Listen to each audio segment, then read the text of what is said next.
कौन-कौन सी गलतियाँ जो मैंने करी थी और वो आपको नहीं करनी है। गाइडेंस ही नहीं थी कि भाई कैसे अच्छे मार्क्स आते हैं। लाइन में लगते-लगते ही रोना आ जाता था। मेरा दिमाग बिल्कुल काम करना ही बंद हो चुका था।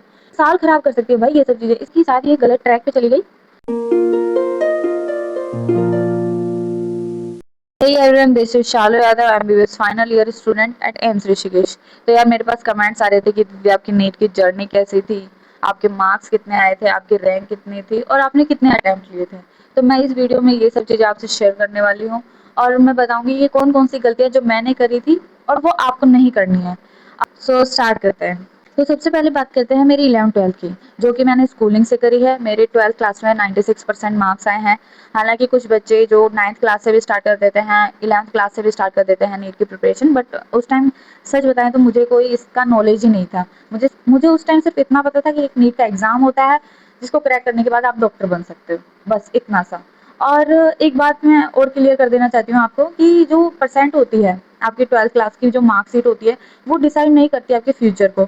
वो डिसाइड नहीं करती आप फ्यूचर में क्या करने वाले हो, क्या नहीं करने वाले। क्योंकि कुछ बच्चे ऐसे होते हैं जो ऐसे सोचते हैं कि मेरी कम परसेंट बनी है, मैं तो नीट क्रैक कर ही नहीं सकता। ये बात गलत है। अगर तुमने डिसाइड कर लिया है कि तुम डॉक्टर बनना चाहते हो और उसके लिए पूरी मेहनत करने के लिए तैयार हो, तो भाई आराम से कर सकते हो। उसमें तुम्हारी क्लास की परसेंटेज जो भी है वो मैटर ही नहीं करेगी।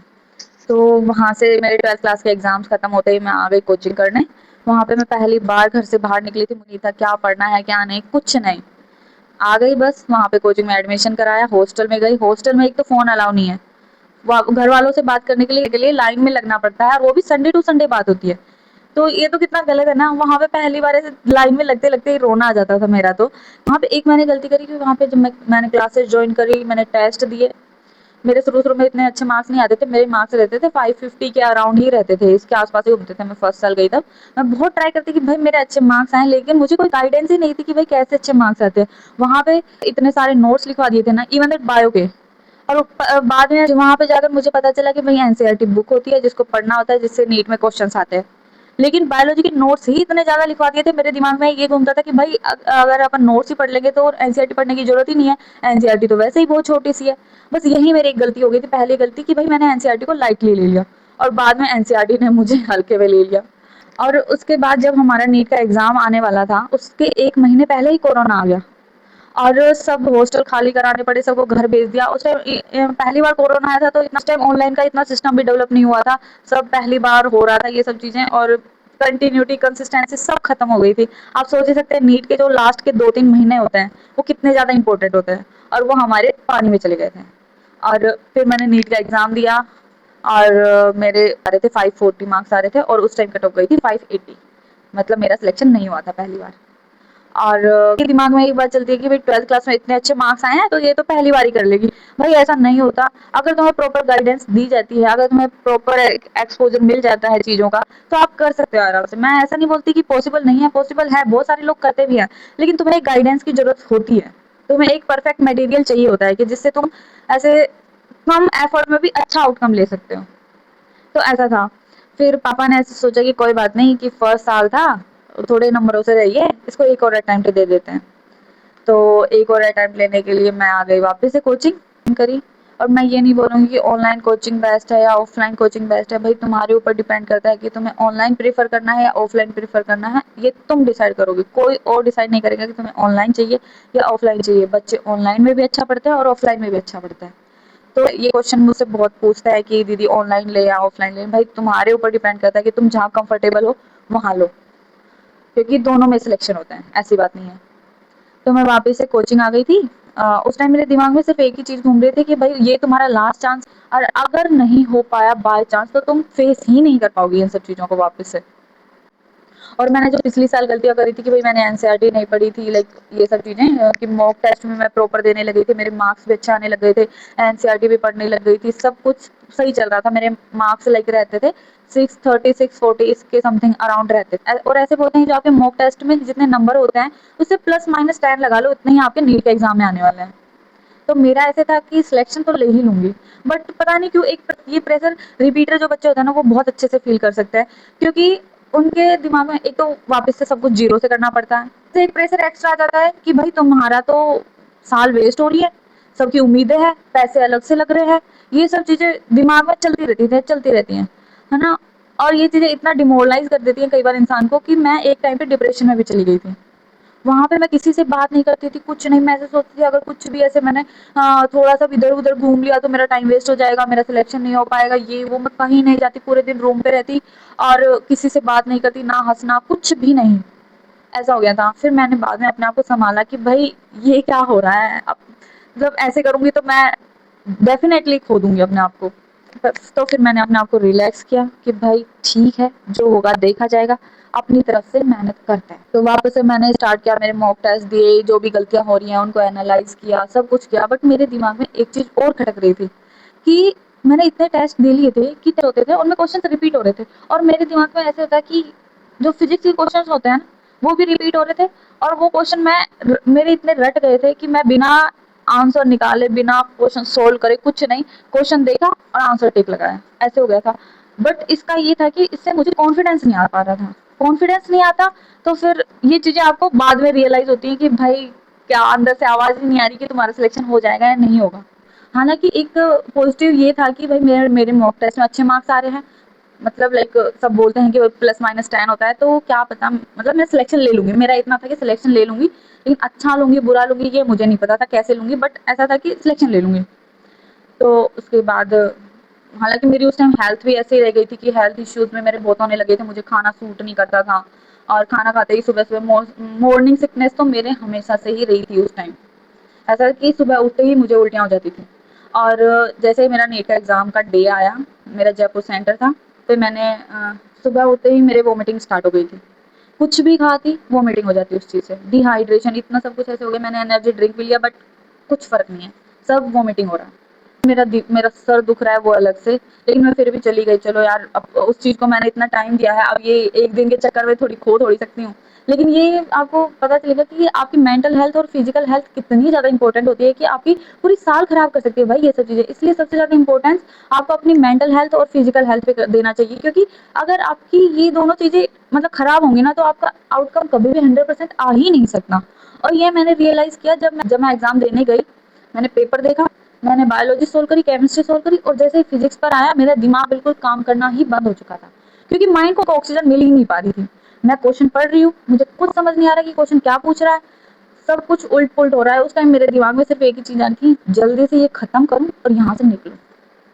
जैसा भी हो भाड़ में जाए। जैसे-तैसे उसको खत्म किया, मैंने क्वेश्चन पेपर मिलाया और मेरे मार्क्स बन रहे थे 590 और उस टाइम कट ऑफ गई 596।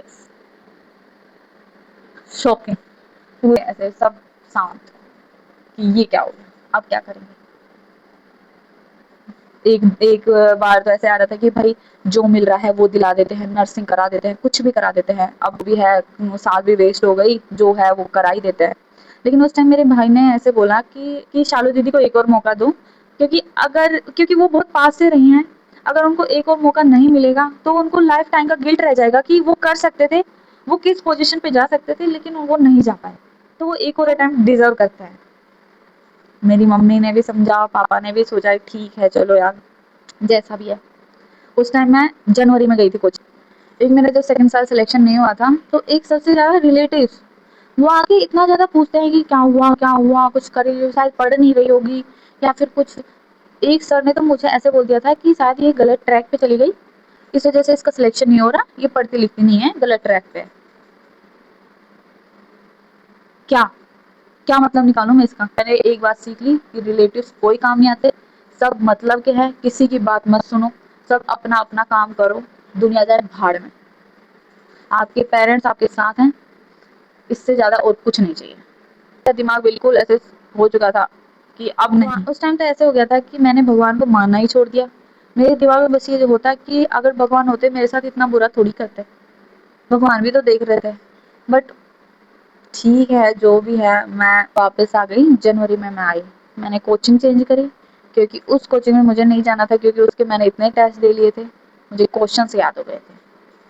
और फिर मैंने अलग कोचिंग जॉइन करी, वहाँ पे मुझे एक चीज़ अच्छी लगी थी कि वहाँ पे मुझे अलग-अलग क्वेश्चंस का एक्सपोज़र मिला, जिससे कॉन्फिडेंस आता है। मेरे साथ मम्मी भी गई थी उस टाइम, क्योंकि मेरी फिजिकल हेल्थ तो बहुत खराब हो गई थी, क्योंकि मेरे हॉस्टल का खाना सूट नहीं करता था, तो मेरे पापा का मेन फोकस ये था कि कुछ भी हो जाए मेरी बेटी की हेल्थ सही होनी चाहिए। और उस टाइम मम्मी भी साथ में थी, सब अच्छा चल रहा था, मैं मॉक टेस्ट देती, उसको एनालाइज़ करती, एनसीईआरटी पढ़ी मैंने। और ऐसा भी नहीं है कि जैसे अपन रिपीटर्स होते हैं कुछ बच्चे, तो मैं रिपीटर्स को स्पेशल बोलना चाहूँगी कि मतलब कुछ अपन ऐसे सोच लेते हैं कि भाई नोट्स नहीं बनाते हैं, क्या ही नोट्स बनाना, क्या ही वापस से उन चीज़ों को रिवाइज़ करना, पढ़ तो रखा है। भाई नहीं, वापस से पढ़ना होता है, वापस से सब चीज़ें रिवाइज़ करनी होती है, वापस से नोट्स बनाने होते हैं। सब चीज़ें वापस से करनी होती है क्योंकि आप नीट का एग्ज़ाम भी ज़ीरो से ही दे रहे हैं। आपके भले ही पिछले साल 580, 90, 600 कितने भी मार्क्स आएँ, आप ज़ीरो से ही एग्ज़ाम देंगे। इसलिए सब चीज़ें वापस से स्टार्ट करनी होंगी। आपका फ्रेंड सर्किल भी बहुत सही होना चाहिए, मतलब स्मॉल रखो, छोटा रखो अपना फ्रेंड सर्किल, लेकिन अच्छा रखो जो पॉजिटिविटी रखे। ऐसे नहीं कि आपको डिमोटिवेट कर दें, आपके सिलेक्शन होने और ना होने से उनको कोई फ़र्क नहीं पड़ रहा। ऐसे लोगों से जितना हो सके उतना दूर हो जाओ। और फिर उसके बाद मैंने नीट का एग्ज़ाम दिया, मेरे पापा जी मुझे एग्ज़ाम देने लेके गए, वहाँ पे मैंने एग्ज़ाम दिया। उस टाइम मैं पता नहीं अंदर से बहुत खुश थी कि अगर मेरा सिलेक्शन नहीं हुआ ना तो नहीं होगा यार, किसी का सिलेक्शन नहीं होगा। ऐसी आवाज़ आ रही थी मेरे अंदर से कि मैं कर लूँगी। और मैं नीट का एग्ज़ाम देने गई, पापा मेरे साथ गए थे। मेरे पापा मेरे खाने का ध्यान रख रहे थे सबसे ज़्यादा कि इसको भूख ना लग जाए बस। मैंने एग्ज़ाम सेंटर में गई, वहाँ पे मैंने एग्ज़ाम दिया। उस टाइम मैं बहुत खुश थी और मैंने लगभग 10-20 मिनट पहले मेरा एग्ज़ाम कंप्लीट कर दिया था। और अंदर से हालाँकि उस टाइम मैंने मिलाया भी नहीं था, बस ऐसे था कि सिलेक्शन तो हो ही जाएगा पक्का से। मैं जैसे ही मेरे एग्ज़ाम सेंटर से बाहर निकली, मेरे पापा की नज़र, वो कुछ बोले भी नहीं कि तुम्हारा एग्ज़ाम कैसा हुआ, कैसा नहीं, कुछ नहीं। वो बस उनकी नज़रें ऐसे देख रही थी कि ये हँस दे तो समझ जाऊँ कि अच्छा हुआ है। तो मैं उस टाइम उनको देख के ऐसे मुस्कुरा दी, वो उनको भी एक टाइप से साँस में साँस आई कि चलो अच्छी बात है, अच्छा हुआ है। हुँ, फिर हम गए, घर पे गए, हमने शाम तक क्वेश्चंस मिलाए। मेरे बन रहे थे 670 मार्क्स आउट ऑफ 720 और मेरी ऑल इंडिया रैंक थी 1482 एंड मेरी ओबीसी कैटेगरी रैंक थी 402। तो और मुझे ऐसा था कि एम्स ऋषिकेश मिल जाएगा, हालाँकि मुझे राजस्थान का एसएमएस भी मिल रहा था, एम्स ऋषिकेश तो बहुत लोगों का ड्रीम होता है। तो मुझे एम्स ऋषिकेश मिला। मैंने एक चीज़ फ़ील करी, और जो आपका स्ट्रगल होता है वो सिर्फ़ आपके अकेले का स्ट्रगल नहीं होता, आपके पेरेंट्स का भी स्ट्रगल होता है, आपके मम्मी-पापा, दादा-दादी, भाई-बहन सबका स्ट्रगल होता है उसमें। वो भी कहीं न कहीं उस चीज़ के पार्ट होते हैं। उसे तो अच्छे से मेहनत करो, अच्छे से एग्ज़ाम दो, सब रिवाइज़ करो, एनसीईआरटी को फ़ॉलो करो, मॉक टेस्ट दो, रिवाइज़ करो जितना ज़्यादा हो सके उतना ज़्यादा, मॉक टेस्ट देने के बाद उनको एनालाइज़ करो, सब करो, तुम्हारा सिलेक्शन पक्का है। तुम्हारे सिलेक्शन को कोई नहीं रोक सकता। तो वो सही बोलते हैं, मन का हो तो अच्छा, मन का ना हो तो और भी अच्छा, क्या पता भगवान हमारे लिए कुछ अच्छा प्लान कर रहे हैं। इसलिए बने रहिए, मेरे चैनल को लाइक, शेयर एंड सब्सक्राइब कर दो। और नेक्स्ट वीडियो आपको किस टॉपिक पे चाहिए वो भी कमेंट कर देना। और अपने पेरेंट्स को प्राउड फील कराओ, मस्त रहो।